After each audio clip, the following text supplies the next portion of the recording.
All right, we will go ahead and get started. Thank you for joining us for the community practice meeting today. We'll be discussing job coaching and support fading. I'll get the presentation and the attendance stuff posted in the chat here in just a minute. As a reminder, if you're able, please turn on your cameras. I'm documenting that, and basically those that participate with having their camera on are able to be in a drawing for a $25 Amazon gift card. So if you're able, please turn your cameras on and I will turn things over to Russell. Okay, well, great. Thanks, Jordan, and thanks everybody for being here. So today, this is the community practice, so we're together for an hour, and we are going to talk about job coaching and support fading. And I'd like, the point of the community practices is more dialogue. So the slides that I'm going to show you kind of follow the same pattern as the ones previously, where I'd like to discuss kind of what's working, and what may, sometimes may not be working so much. And then, and here,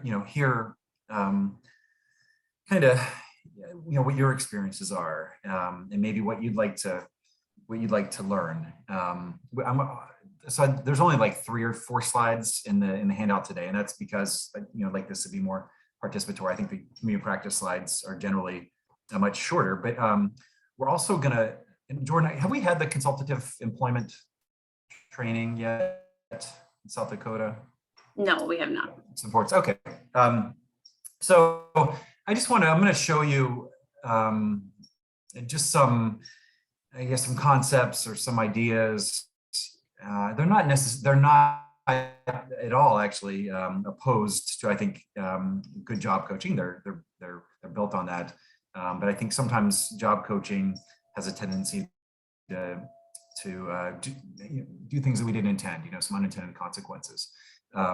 And especially, if we're talking about fading. And so today's community practice it's August 26th. And this is, sometimes these match up really well. And so we'll be talking today, and then the training topic will be the exact same, job coaching strategies and fading, support fading on September 27th. So, when I was out recently, I've gotten to kind of see what's happening both with customized employment and other competitive integrated services. Of course, I think none of this, you have to train each topic kind of independently, but as everybody knows, it's all part of a whole, right? And so right now, I think I shared the story last time. There's a couple of organizations that are doing great work. There's a few things that there's kind of, are just kind of questions they're struggling with. And one of the organizations is struggling with fading and getting out of there. And I think I mentioned this last time. When we talked just a little bit about what they do, it seems like what they're doing is they're doing a lot of job coaching, but a lot of times it's job coaching for people they don't know very well. They're being asked to help out when I think I mentioned this, when the group home finds a job for somebody and, hey, can you jump in and do job coaching for their own organization, or because they're a big organization with staff. And so these days, staffing is pretty tight for everybody. They are sometimes helping out with other organizations when other organizations can't do job coaching. So, I think it all comes from a wonderful place where there's needs and they're trying to meet the needs, and their intent is just perfect. But they're finding that they're getting stuck. And again, to reiterate something I probably told you, is one of the persons I'm mentoring, when he got pulled in or asked and they agreed to do the work, they told him he'd be there for about a week, and it's 4 months later, and he can't get out of there. And what he says is, if I leave, he won't have the job anymore. And so, that's a really tough place to be. All of us probably can share multiple stories where we've been in situations like that for various reasons. And so there, I think when we say it's holistic, like no amount of learning about job coaching or fading strategies can fix a bad match, right? You can't job coach away a bad match. Like we're not superheroes, in that way, if that makes sense. So I think oftentimes, when there are troubles with job coaching, a lot of times it traces back to well, how do we get here, in the first place? And one of my mentors was, he would he came in and would help us with these very problems. How does somebody who really is not comfortable around strangers, doesn't like meeting new people, how do they end up as a greeter? And we're surprised we can't get out of there. And he would help us, do our best to fix it if we could. But then he would always say, and just don't do it again. Just stop, fix what you can, and then just stop doing whatever it was, the things you identified to get there. And we'd sometimes follow, do that, and sometimes we wouldn't. Then there, another group I'm working with in California, that group I just mentioned in Michigan. They want some help with job coaching, and again, it's all tied together. And so, whenever somebody wants help with job coaching, and you probably do this, the first question is, hey, can I check out what's the information that you're basing your job coaching approaches on? And so, it doesn't take too long to see it. And of course, it's the people they're struggling with, that you do just a little bit of research, and there's just some gaps, right there. It's not surprising that the job coaching isn't is hard, because they don't have all the information they need to be prepared, right? And then what happens typically, again, you can flow when you end up in job coaching, it's tough or doesn't seem to be working out great. I think you can trace it there's a through line all the way back, like job development, which then is based on there's gaps there and maybe some assumptions or lack of information. And then it can flow back to, again, how well do we know the person? How well do we know the business? And so that Detroit organization, and this is ableist terms, I need to come up with a better term, but they were helping people, sight unseen, for both the individual with no knowledge of the person or the business. And so it's just a pretty tough position if you find yourself in. So, okay, so I'm gonna pull up and so when we're saying, well, the training was on job analysis, everything's connected, everything flows and informs each stage. So, cool. So, see that? So this is the part where, I'd like to ask you to share. I'd love to hear some stories. If we take it one at a time, what do what are some indicators? What are some of the qualities, some of the things that are present when it looks like my computer may be lagging a little bit, but when there's quality job coaching, what are some of the signals, that's happening, or common things you see?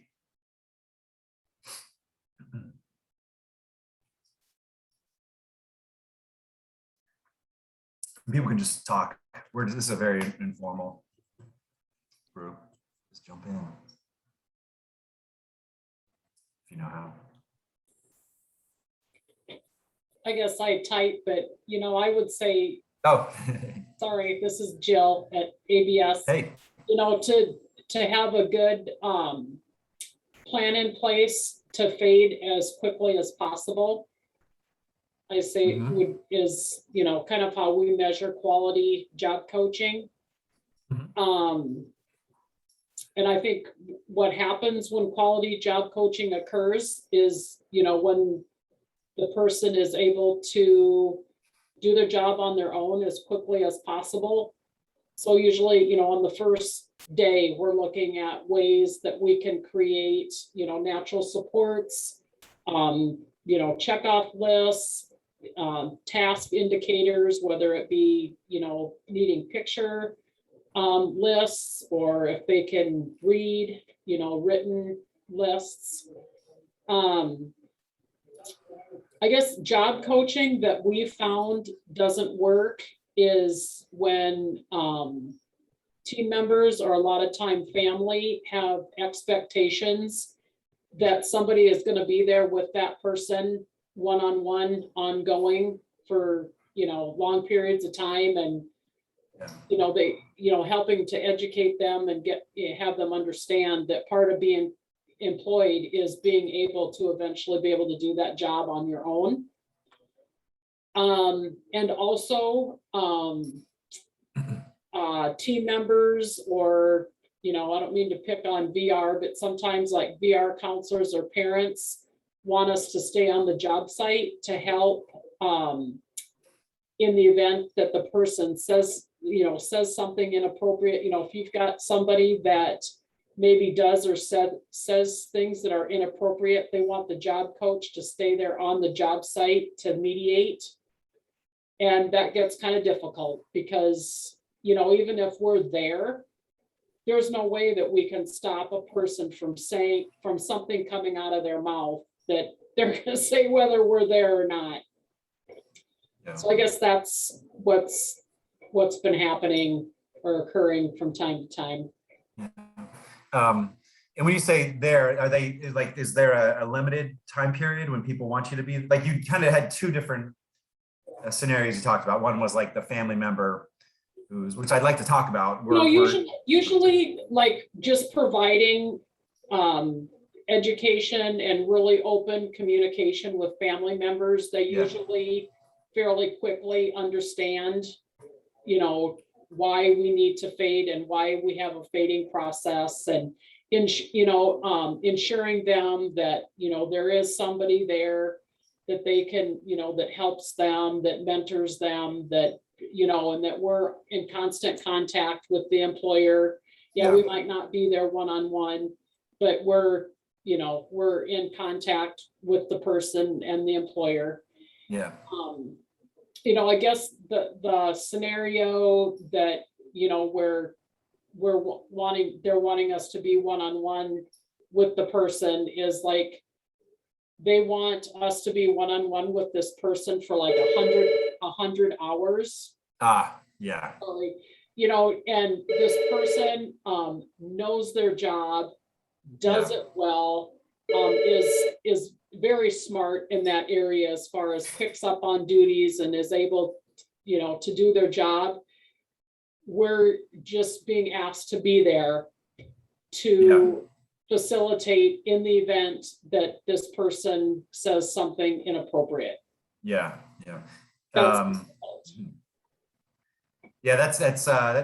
I think I again, sorry to recycle stories. It's just something that's I'm working with now, this really great guy who's there's a history of just some unusual, nothing dangerous, or he's not threatening to himself or anybody else or anything like that, but just stuff that's different, and could be construed a certain way. And as an adult, it tends to just people don't know what to make of it, and so sometimes, depending on who he talks to, a stranger, they could react in a way that's not great for anybody. So there's this history, and I think I mentioned last time, they're going through getting to know the person, and it has not occurred at all, and the person's pretty much through, and this is discovery, is getting towards the end of it. And what the family is saying is like, it could come at any time, and so like you said, so people, it's like, so you're job coaching all the time for something that may occur, and you get it, like it may occur like 1 minute out of a month's work, but that 1 minute when it occurs, it could actually have a pretty tough impact on the work. And so that's a whole, like we're like working with this. So I'm just curious, for that person, had any of your support been a part of when that maybe had happened, when he had said the wrong thing? Oh yeah. Okay. Emily could probably give more, and it's not like, like I said, this person, means no harm. I mean, she doesn't say totally things, that are inappropriate, that are that would lead people to think that she'd be a danger to them or others. It's just, like, for instance, Emily, I'm just going to speak for you. she's working in an assisted living, and this elderly woman came out to play bingo, and she said, "Oh, you're alive." Well, Oh gosh, okay.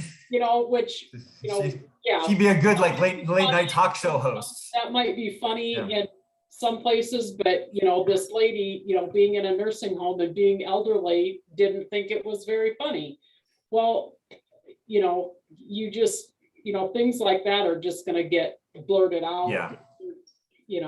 Right. And so that's interesting. I mean, again, I started to laugh at that. I know. I'm turning old, but that's, I mean, But sounds like yeah.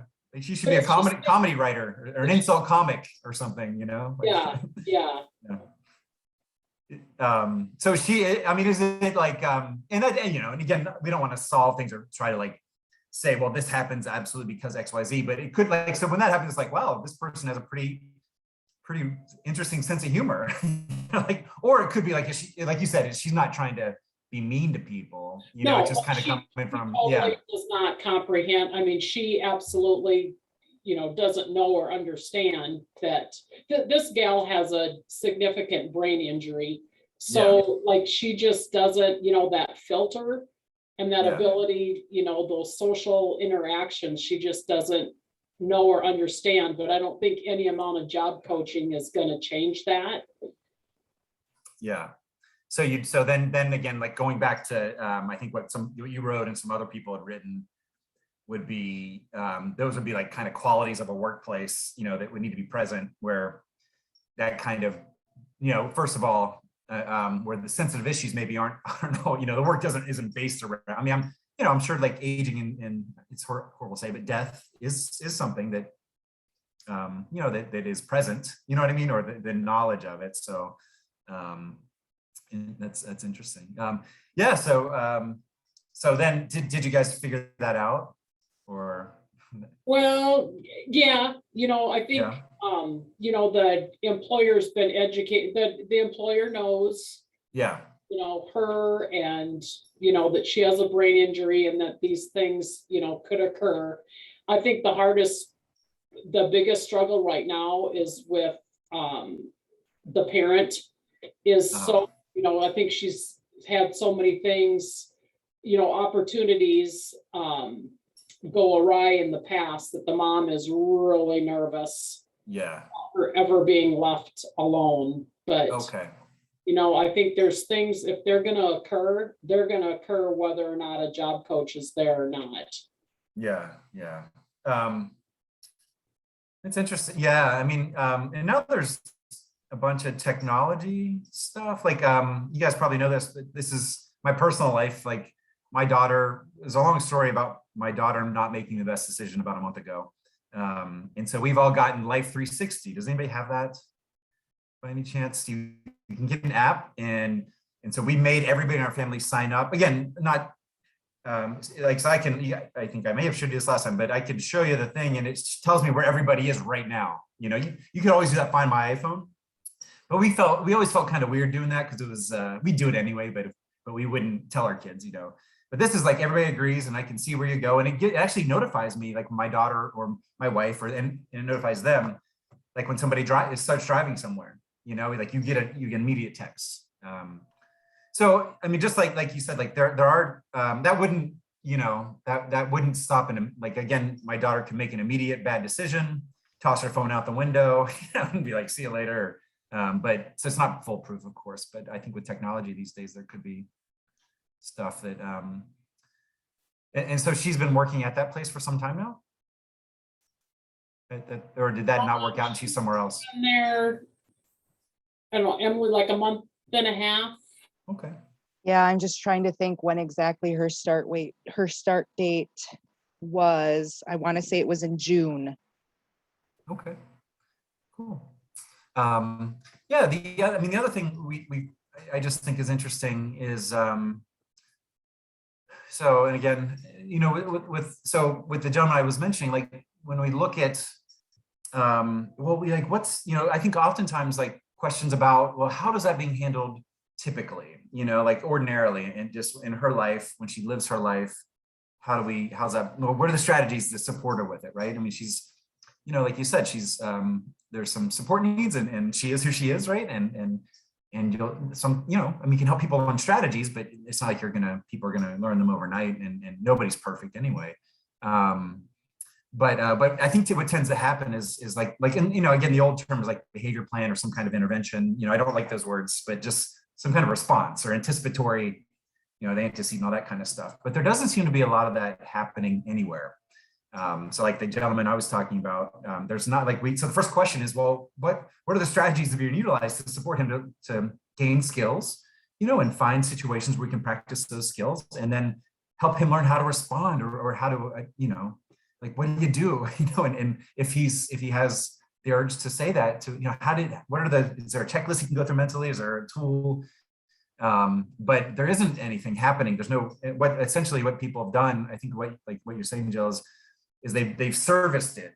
Kind of, that's the response, is you will always have somebody with you when you're in the community, or you're just not going to be in the community, at all. So it's like either or. There's no in between, and I think like typically that stuff happens as a response to something pretty traumatic. You know what I mean? Like, and it's reasonable, people's perspectives and their fears.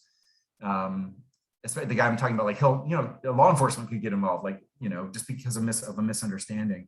But the thing that we find is that there's often there's no plan to help people get out from under that. It's like, so you either always be with the staff or you'll never be in the community, and then there's no like, okay, maybe if that is a temporary reasonable response to something that happened, that's just not doable forever, right?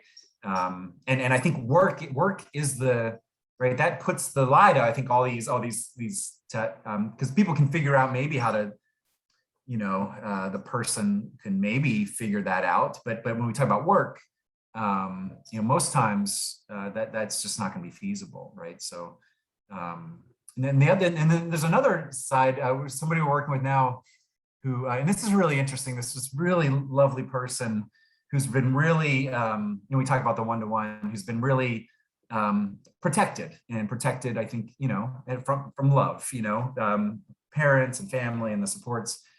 And so she told us, like I will always have one-to-one staff, and so we're working, like it was her that said that. And basically when you're working through it, it's, well, because I've never not had one-to-one staff, and we had this really great meeting on Monday, and this happens sometimes, and I've been told about it, but I haven't experienced it yet. But when you talk through things with this person, she gets upset and upset, like it hurts her feelings, because she's being challenged a little bit, but in a very supportive way. It's kind of like she's spreading her wings, and it's kind of emotional for her, and like reason, very, like, my daughter's gonna be a senior this year, and like I find myself like almost breaking down, like whenever she starts school next Monday. But which is wonderful. But then there's also like the other side of it, which is like, if a manager, if they're busy or they're at a workplace and the manager like has to give some pretty quick brusque feedback, it's not intended to be, right? If they're giving her information that she perceives as challenging or critical, like her response so far has been to kind of get upset, and so we have to, our job is to figure out, well, that's obviously not going to be, she is who she is, so we're not, and she's a lovely person, so we're not, our job isn't to protect her in the way she's been protected, but our job is to help get to know her first, and then find a place that fits her, and then help her, get a mentor or support, so that is less likely to occur. But I think, like you said, Jill, like I don't think we can say, in any situation right now, the way we know her, that we can guarantee that there is a environment where that'll never happen.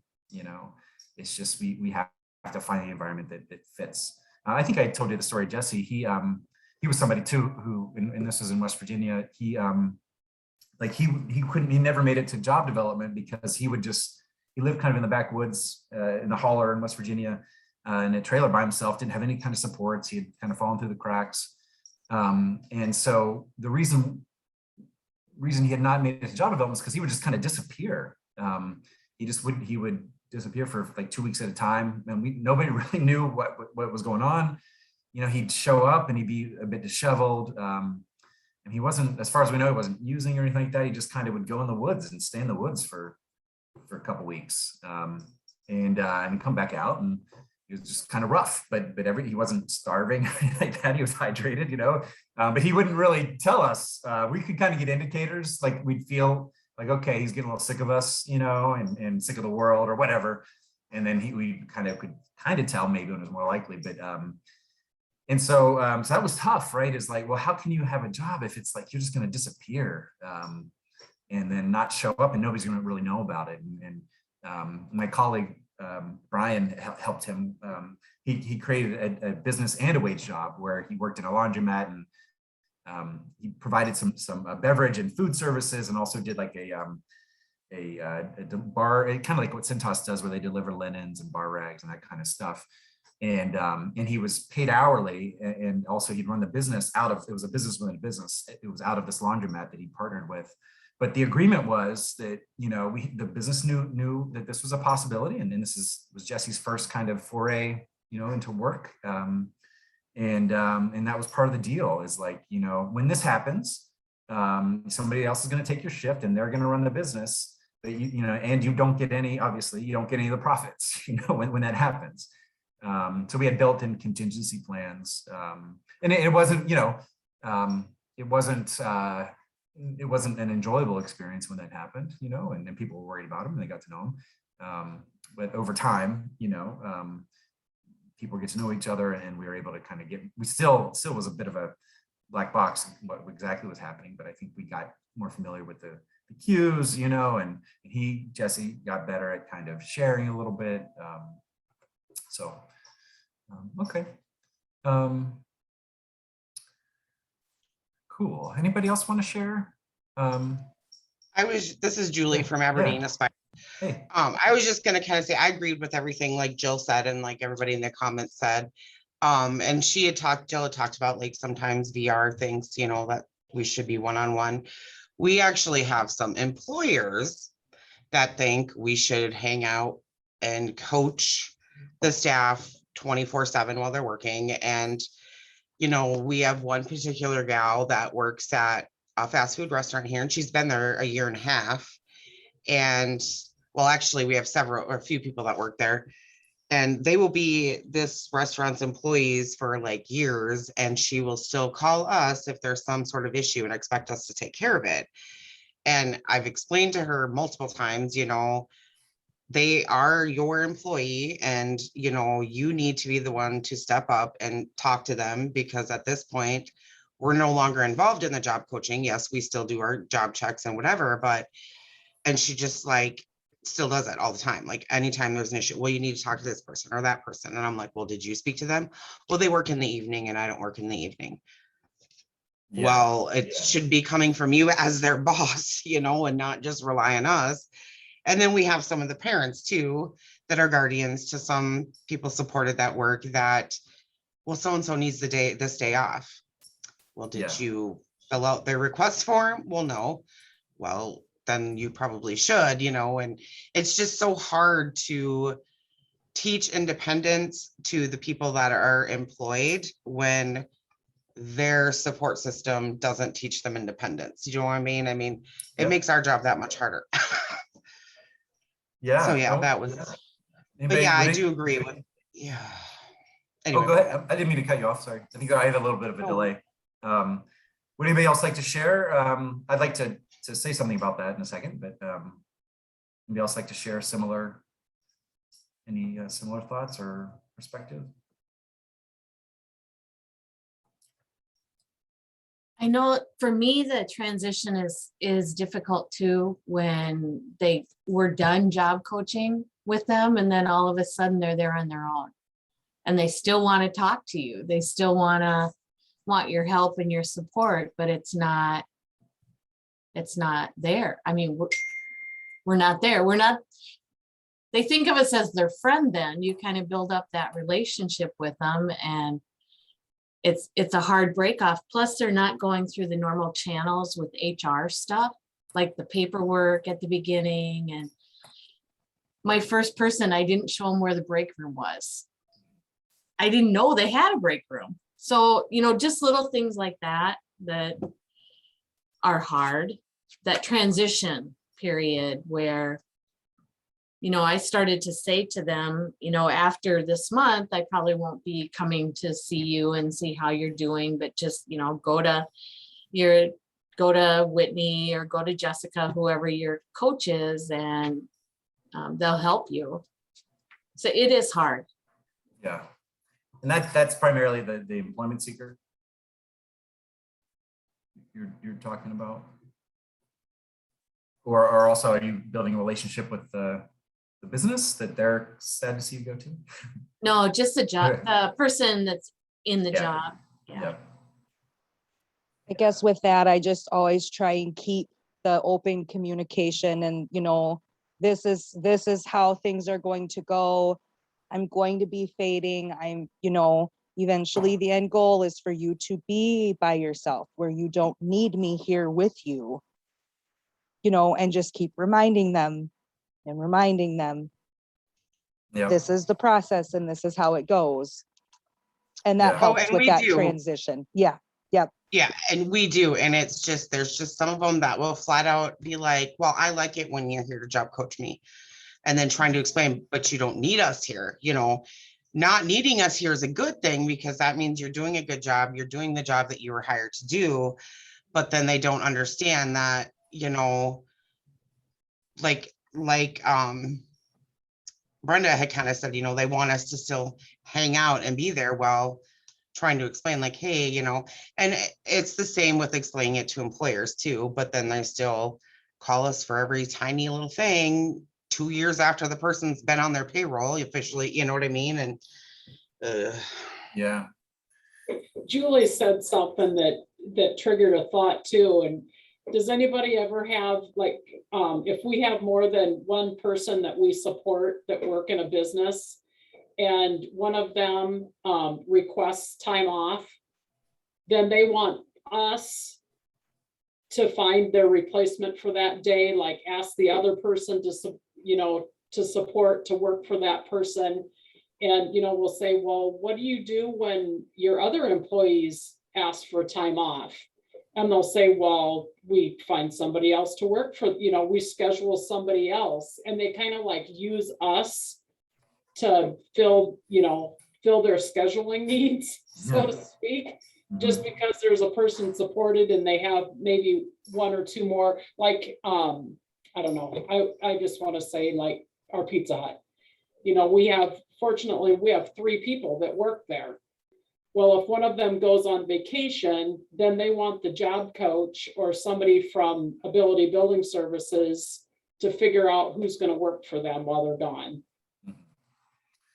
And some of that, I think from the business's perspective, I think, especially if it's corporate, and I don't know if it's the case with that Pizza Hut, but there tend to be some, in my experience, there's multiple managers over time and any, these days staffing's tough, but I think if you're not in the human services world, from their perspective, like, I think it's understandable how that they view that as a package deal, from their perspective, right? I'm not saying that it's right but they're not experienced. They don't, especially if somebody came in after it was set up, and they haven't been kind of reinforced, like, these are your employees, and I haven't seen a group of people, who share kind of a surface, quality, like, group together for, I think a lot of that stuff, I think it just triggers, I think, your people's brains again to go in that direction. So I think just naturally there's going to be that, that's where they're going to start. That's the default, I think, for a lot of people. And so you have to really be strong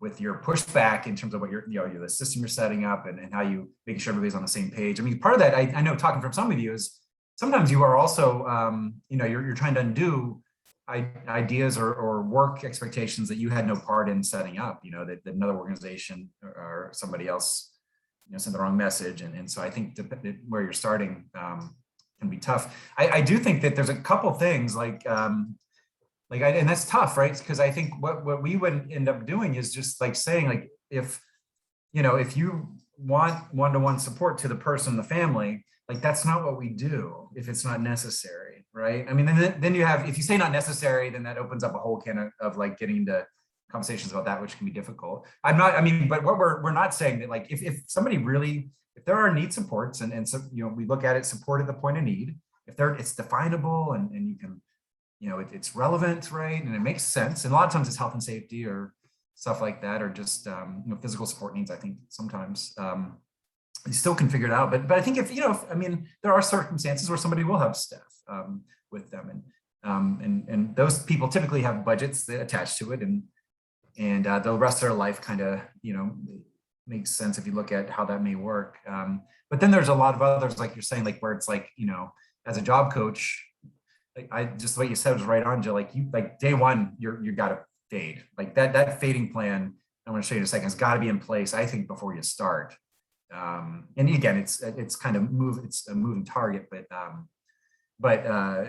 you know, I think that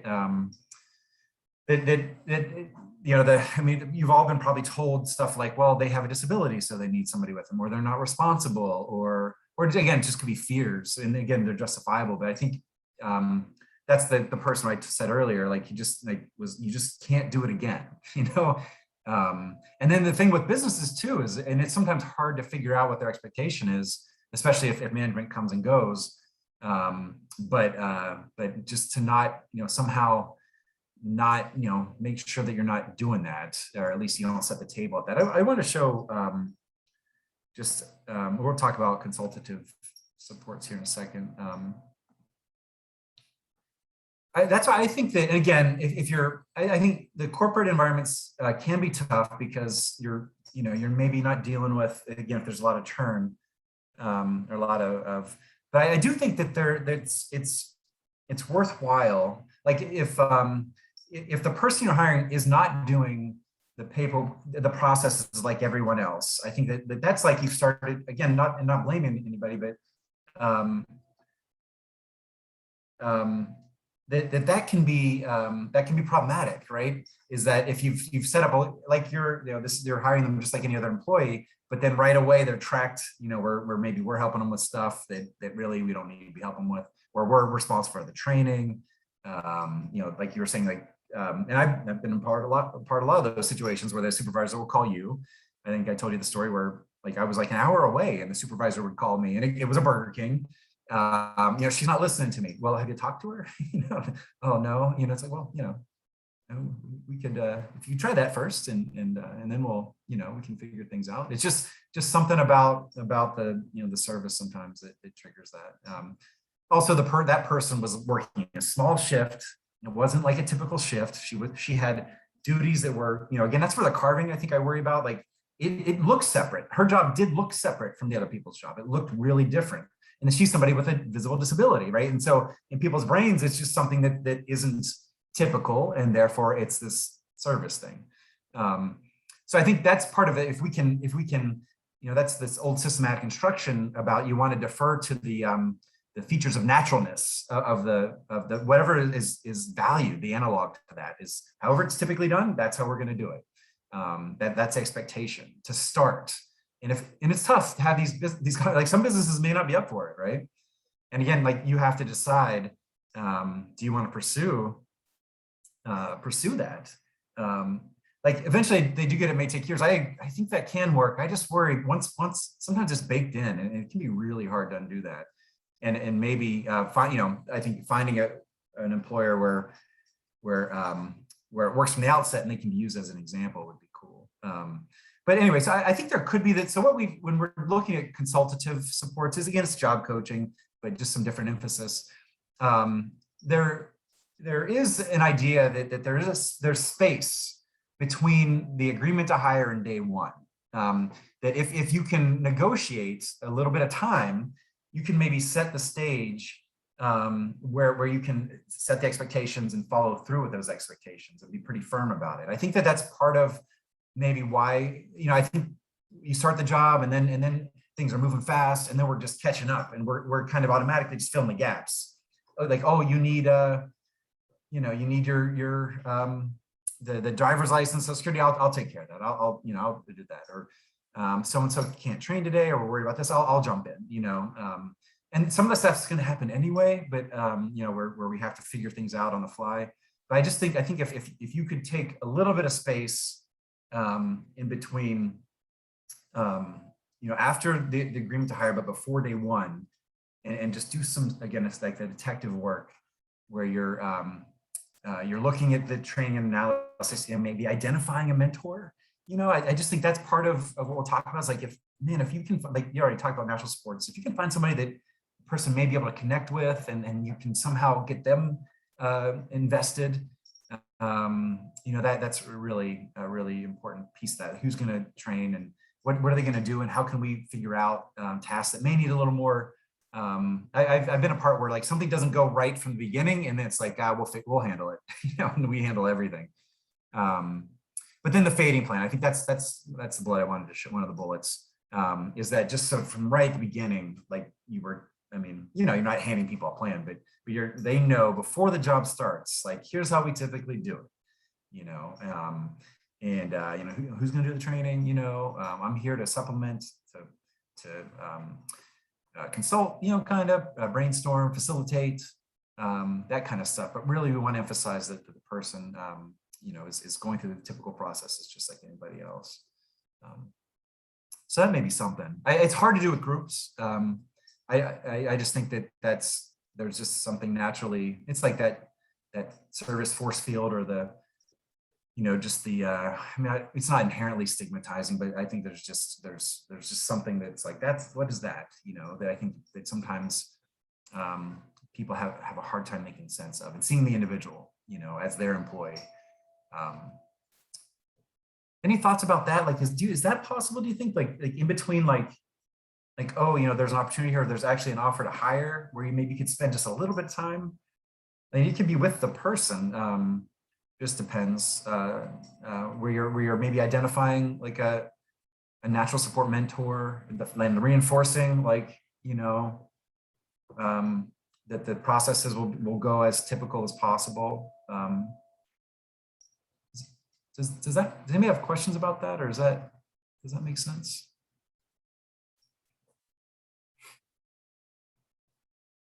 Is anybody doing anything like that? I imagine, like, if you have a group and you know that somebody's gonna, if you have an experience, the word would be like, you have experience with a business, if you have repeated experience, and let's say they, you know, again, I know this is kind of crass, but a business has an opening, they're like, well, do you have one of them? You know, that kind of thing. Like, you know, do you have anybody?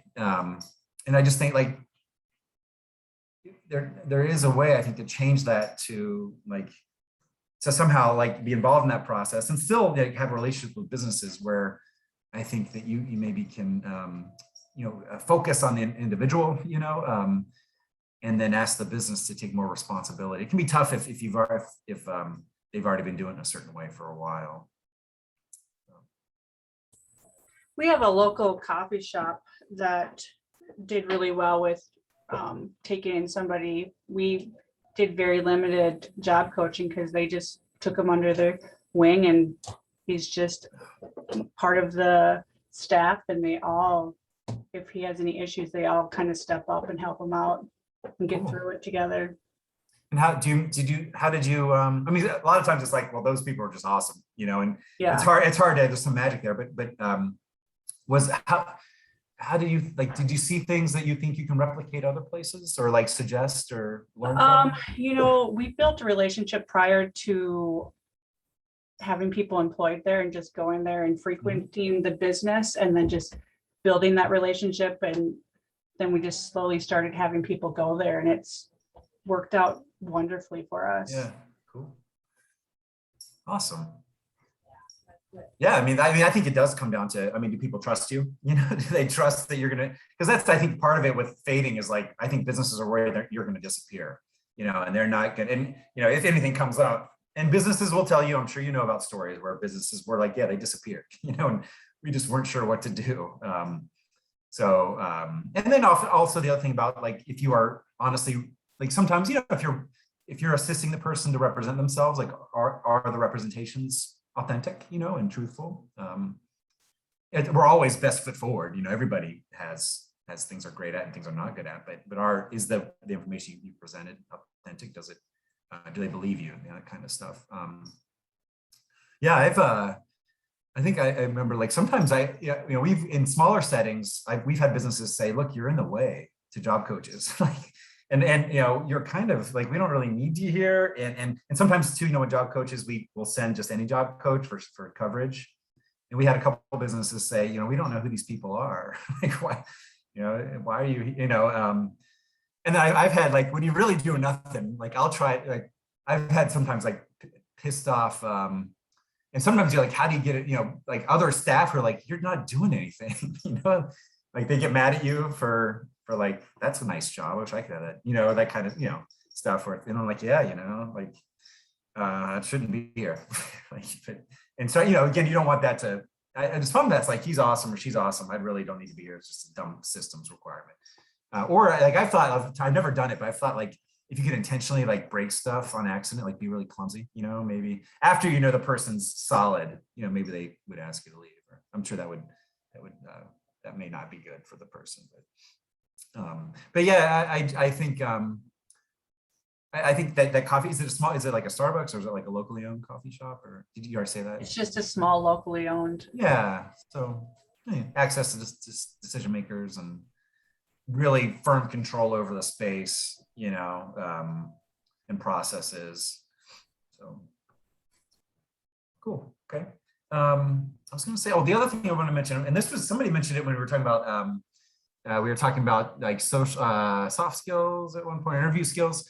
It can be really tough, and I think that those of you that have talked about it, where in your limited time with people, you're working on certain skill development or reinforcing certain ideas, responsibility or whatever. But then when the person leaves, they're back into a life that maybe there's some things they don't enjoy, or there's some gaps. So like the person, sometimes like I think I worked with somebody who like was really aggressive with Facebook in terms of like this person would, every coworker, like, she would get their Facebook and then inundate them, with like, hey, how you doing? That kind of stuff. And I mean, it was annoying to people. It just was, that's not typically, I think, you usually get Facebook, and this was a while ago. So now it's like, it would be TikTok, or Snapchat, but her interaction with people was different, was unusual. And so, but really what it spoke to was, I mean, she, like we talked about before, like she just was looking for connection, and relationships. And it's probably not the best thing if work is the only place, that you get to meet new people and people are outside of the systems, because I think that desire to make new friendships may cross some kind of professional boundaries, and completely understandable why. So, I just think sometimes what people like, again, I mean, if somebody's making fun, kind of crass jokes, I don't know if they can get them 5 minutes at a local coffee shop, open mic night or something, or I don't know, I just think that's really interesting and cool, but I just wonder, some things are just random, but sometimes I think when people's kind of unusually typical, different way they interact is sometimes, or a lot of times, I think, kind of communication about needs they want, and work isn't always the place to the appropriate place to find those things. So, and that, again, that's kind of how the holistic approach, if we can somehow, that's the issue with the plans of some kind of strategy, of somebody who may be a bit, have a bit of perspective to help us. Like when this happens, we want to do a good job of supporting the person. We don't want to unintentionally do a bad job. What can we do? And I think that it's good, obviously, for the person, but it's also good for a business to have some kind of strategy too, where everybody who's interacting with that business is on the same page again with how they'll respond. Like if a manager calls you, what's the script for how you respond supportively to redirect them back to the person? If a place is saying, hey, we have an opening, do you have anybody? Again, that's a great thing. How do you respond in a way that highlights the individual before the hire? So I think sometimes just sending people and they haven't met the person and the person hasn't seen the job, and that may just reinforce, we just have a bunch of people over. which is not, it's good to be desired for workforce problems, of course, but I think there's ways that we can tweak it, I think, where we can help people see the person and then maybe counteract some of that a little bit. So, any thoughts about that? I wanted to show you just the other two slides real quick.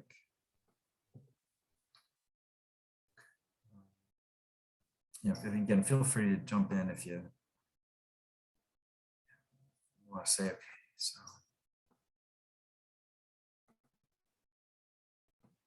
Okay, and again, this, when I show you this, and I just cut and pasted from one of our tools. Again, these are, this isn't, this is job coaching. Yep, so that, yeah, Heather, that's, I think that's right. Knowing the person, I think just, it makes supporting the person, problem solving, the chaos that will definitely happen. I mean, and the metaphor I use is like when you're helping somebody figure out what the job is, there's a point when you can do as much planning as possible, and you should do that. But it's like the metaphor is like football, or playing chess. Like there's a point, once the team kicks the ball off and it's in the air, things are unpredictable. There's so many patterns and trends and blah, blah, blah, and you've done some preparation, but it's chaos, and so and that's just human beings, that's just life. And so responding to chaos for unanticipated things, or maybe things that are, that come in a sequence or succession pretty quickly or whatever, that requires, I think, real, real relationships. So thinking, be able to problem solve on your feet. Okay, so so this is just kind of again, this is a traditional view of job coaching, and not to say, I don't think great job coaching is using some of the strategies we'll look at next. But so I think we all can probably relate, or we've done this stuff for whatever reason. But so the idea is that it's the job coach that's responsible for training the job duties. Obviously, it's the job coach. We're generalists, right? We don't know much. If we're good job coaches, or because hopefully we're working in a bunch of different places, helping people get all kinds of different jobs. And no matter what, we cannot be as good at teaching or understanding the processes as people actually work there and get paid to work there, right?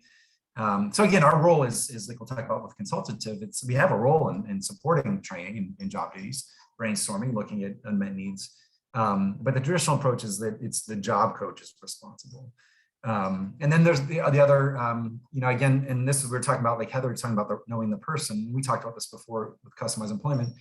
The idea that, well, the job developer finds the jobs possibilities and then refers those, or even maybe placement, and then a job coach gets involved. So there's a clear breaking point, right? Like the job developer's done once the job starts. And that's really hard because the job coach is unlikely to know the person. And so, and maybe know the job very well. So, so it can be really hard to, and again, I think a lot of these are why certain things are certain ways, because we're trying to figure that out. Systematic instruction. So we'll talk about, like, that's just a method of teaching, which is really powerful and it's definitely needed. But it's not just, when we talk about job coaching and job matching, and we all know this, it's not just about tasks, tasks are super important, skills are super important, but it's also about culture, relationships, belonging. Like you were talking about somebody mentioned the knowing where the break room is, right? Like stuff like that. When I was there, somebody talked about the person taking the donuts, like there's other stuff, that happens, right? And all of us are tempted. And but those are small things I think that we need to pay attention to, that the person may be good at the job, but if the fit isn't, or if things mess up in that area, it could cause trouble. Yeah, so then and this is still happening, where the job coach, or happening everywhere, where the idea is the job coach is the only one who's compensated. Ideally, what we're trying to move towards is that maybe we can find ways, and with individualized budgets, where somebody who knows how to do the thing, not just a human specialist, can be paid to provide support. And you can use a past plan to do that, to pay for coworker support. OJT, is stuff that we've done in certain ways. You typically can't use one and the other. But I think those are recognitions that, sometimes or all the times the best person to do the training is the person who knows the job. Okay, so the other stuff, too. We talked about not, that the person's life, again, that's where like, it's hard if somebody's working, but then they go back to a systems viewpoint. And this I had mentioned before, if you've ever, sometimes we've gotten in trouble, not intentionally, is when we've asked residential staff to help out on the job. And again, I've done supported living, independent living, all that kind of stuff, but there's just a different relationship there sometimes. And so that can be problematic, in terms of the responsibility and the roles. And so I think similarly, if people are in human service settings, there just tends to be, the programmatic structure of it tends to be the emphasis on getting through things, and moving along. And sometimes, depending again, staffing and what's going on, not a lot of emphasis sometimes on learning and learning tasks, and because it may take a little bit longer. So this is something you have to be aware that if you're not focused on that part, it could come back to bite you. And so consultative support would say you need to really look at the whole thing. The second to last thing there is about again, systematic instruction, about us not intervening when we don't need to, and to defer to the natural ways, natural people, the natural ways things are taught, the natural people doing the teaching, and the methods that the tasks are done. And then the other part is that we don't do a lot of negotiation. That's one of the things, again, it's not just customized employment, but I think customized employment can show you that negotiation is like the central in life. And that sometimes to avoid disagreements, like we'll just kind of go along with some expectations. And sometimes it works out, but I think oftentimes we just kind of are digging the hole a little bit deeper. Cool, so as opposed to that, we're consultative training, what we're trying to focus on, excuse me, is a colleague or coworker, whoever usually does the training is the primary person responsible. And again, like that's constantly, you're a new employee, you're still going to have to reinforce that if people are used to a different way or they're new to kind of your supports, right? But just reinforcing that is really important. And then the connection between, and I think everybody's doing that I've talked to, that because y'all are pretty, relatively reasonably sized, the employment part is that, the job developer is working with, oftentimes the job developer may be doing the initial training, depending, but if there is a job coach or a consultative employment specialist, that there is a connection there. You have to make sure there's a handoff and there's some time to build a relationship to transfer the knowledge as much as possible. And then, instead of just jumping in and us doing it, the third part there, is just looking at all the different pieces, how do people typically do things, who's doing the teaching, relationships, cultural competency. Again, to use the example that, you work with somebody and there was just my favorites is somebody I worked with, there was like there's a group that was trying to lose weight, Biggest Loser was called at the time.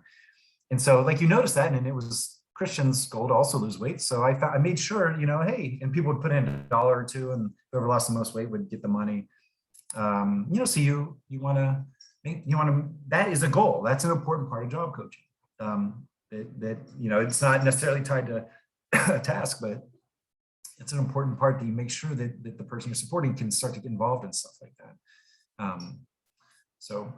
And being a part of, again, like when something happens in terms of a problem to be solved, that if we're there, that we're not always jumping in to fix it, right? That we're, even if we know maybe how to help, immediately, that we're giving, just like when you're teaching, if it looks like somebody's going to make an error, you do want to intervene, of course, but people have got to have a reasonable chance to figure it out themselves, right? You don't always want to be, that's the issue of timing in teaching, is you want to make sure you're giving good information, and then the person needs a chance, right, to practice and see how it goes. And then you intervene when you notice the error. There's that timing is important too, when you're supporting somebody who's being taught by somebody who worked, a natural coworker, is that something comes up, you don't want to jump right in necessarily to solve it, right? You want to help the people work together to figure it out themselves. So I think that's positive. That last line there, open and positive approaches to creative problem solving and work dignity. The idea that again, like that we've said, that everybody learns their job on the job, and that somebody not knowing how to do something is not indicative. It can't be generalized, right? If they mess up when they're learning or it takes longer, it just means there may be a different approach needed, or just like try it again, or try another way, right? And so I think that that can take a lot of patience, and to not jump in for the trainer, and then also, it just it can be tough willpower, I guess, to not want to, if we know that we can solve things, to allow the relationship to grow on its own. Okay. Again, business may be compensated by whoever, right? And there's ways to fund that we're not typically doing. Coworker supports, so your OJT you're doing.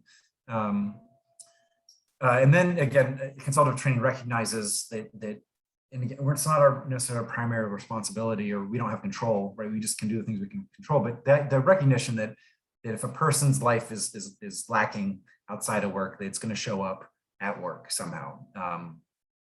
And so work is like the quickest way into a fully integrated life, right? People have money in their pockets, they're meeting people. So to understand that work is not the end, and it's the beginning. It's 101 now, so sorry. And then other stuff, work culture skills, customary, ordinary methods of performing stuff. And then the last one there is, excuse me, negotiation. Just that, that every interaction is a possibility to a potential ask, for more of what works for the person, less of what doesn't, or would benefit the person, less of what doesn't. So I just think, again, it can be harder if you've been there 3 or 4 years.